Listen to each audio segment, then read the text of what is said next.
It was an honor for us to be able to have the opportunity to meet several of the victims today.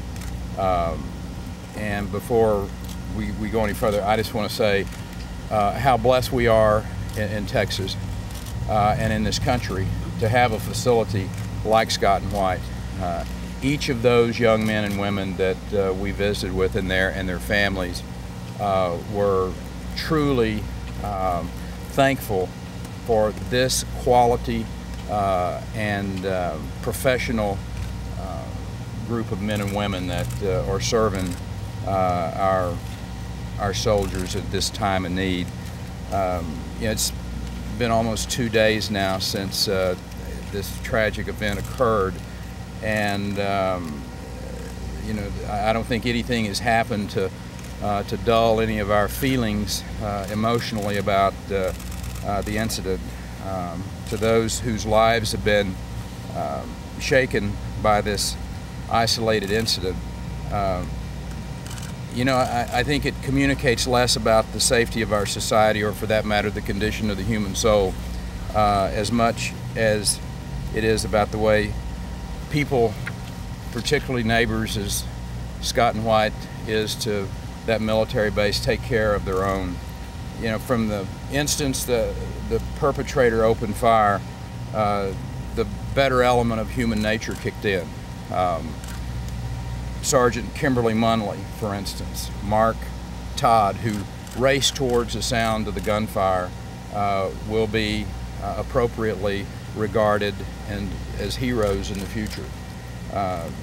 There is no telling how many lives they saved because of their selfless and purposeful actions, and we're fortunate to have first responders like that keeping the peace in our state. I also want to commend our military personnel on the post. The first responders, our state agencies, they all worked very well together, cooperated, and it was a reflexive response to a violent situation, and the professionalism that was displayed was first rate. Our military, our first responders, our peace officers, they are the best of the best, and we are safer because of them. As word of this tragedy made its way across the community, the response was instantaneous, and I might say it was very compassionate. At the same time, people reached out by phone, there was text messaging, there was email to seek reassurance. Teachers and caregivers worked overtime to take care of individuals in their lockdown schools, their daycare centers, etc. People stood in line for hours to give blood. That bond between the military and the unique connection between those military families and these communities is a thing of awe from my perspective. I spoke to Sergeant Munley yesterday and thanked her for her heroic actions. Visiting with these young men and women in Scott and White this afternoon, and I told them that there's 24 million Texans praying for them and wishing them well. In the days to come, our priorities are going to be simple: support the families of those affected by this violence, support the criminal investigation that is ongoing, continue supporting our military as we always have.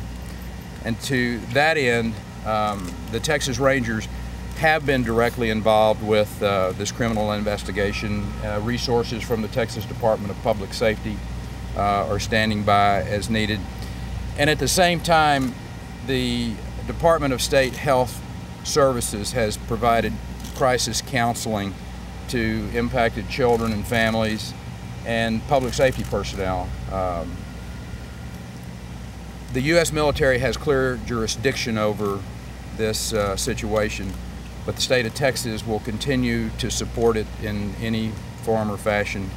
And along that line, let me introduce State Representative Ralph Sheffield. He represents this district, and Ralph is a member of the Texas House of Representatives. So Ralph, if you would say a few words. Thank you. Thank you. Thank you, Governor Perry. I really appreciate you and Representative Sil Miller being here at this time of crisis.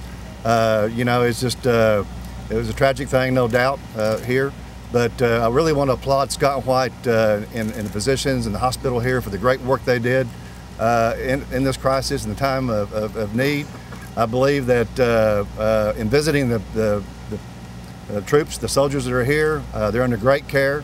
They're all in good spirits and are very well taken care of. And I'm proud to be part of this district here in Bell County to watch the things that transpired, like the call for blood and the 500 folks that showed up overnight, just to be able to give that blood. It was a fantastic feeling. Yesterday I was at Fort Hood pretty much most of the day, and watched the community leaders throughout the county here all come together and open their arms for the soldiers here at Fort Hood and so forth. You know, Fort Hood is still a great place, and it will always continue to be a great place. And I believe that Bell County is going to be stronger. I just ask that you keep your soldiers in your prayers, please. Thank you. Great, Ralph. Thank you very much. Okay. Sid Miller represents an area that is very close to Fort Hood as well. He also serves on our Military Affairs Coalition. And Sid, if you would, just a few words, please, sir. Thank you, Governor. It's good to be here today, and it was good to get to see those soldiers up there and see what good care that they're in and how well they're doing. And I commend the staff here at Scott and White and all the personnel that involved taking care of our young men and women. You know, last Thursday was one of the darkest hours and one of the darkest days that I've seen here at Fort Hood and in Central Texas. And as we sift through the details and gather the evidence of as what happened, we will learn from it, and we will make sure that we have the tools necessary to prevent another instance like this happening. To the victims, to the families, to the friends, and to the loved ones who were affected by this incident, I would just say that I hope that and pray that God would keep and hold them in the palm of their hand in these trying times. Thank you. Thank you, Sid. Sid, thank you.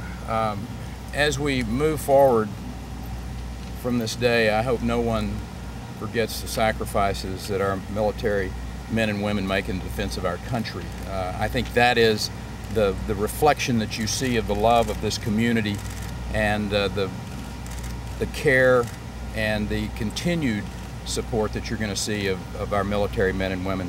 We want to keep them in our prayers and thank all the Texans for their outpouring, and people all across this country for that matter, who have let their feelings be known during this most tragic event.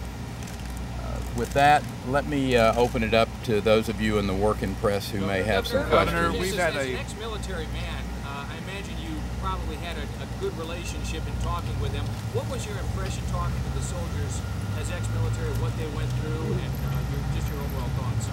Well, I don't think there was a lot of relaying what they went through. What I heard time after time in those hospital rooms, that it's their honor to be able to serve our country. And that is a very humbling thing, to watch a young man or woman whose life has been irreparably harmed in a violent act, yet their concern and their interest is in continuing to be able to serve this country. Can you tell us more about your conversation with Monty? She's very understated, a person who understands the gravity of what occurred, but also a classic public servant who is not interested in anything but getting on with her life and hopefully never having an event like this ever occur again. But a true professional, as you have seen from other reports, this is not the first time that she's been called to action, and this is a selfless public servant who we all should be thankful that we have people like that in America, keeping us between the bad guys and safety. Governor, you had referred to you believe this is an isolated shooting. What are you hearing that you believe this is just isolated? You know, there's an ongoing investigation, so I think to try to surmise or go by rumor or innuendo is inappropriate, and we've got some of the best people in the world in the form of Texas Rangers and the FBI that are working on the investigation. So after their information is appropriately collected is a time for us to speculate, I suppose, but hopefully it will not be speculation. In most cases it'll be straight out facts that we have to work with. Governor, could you elaborate a little bit on the role the Texas Rangers were playing? Well, the Rangers were obviously one of the first on the scene from the standpoint of collection of information, collection of evidence, and in taking statements from both victims and eyewitnesses. So that's what they do.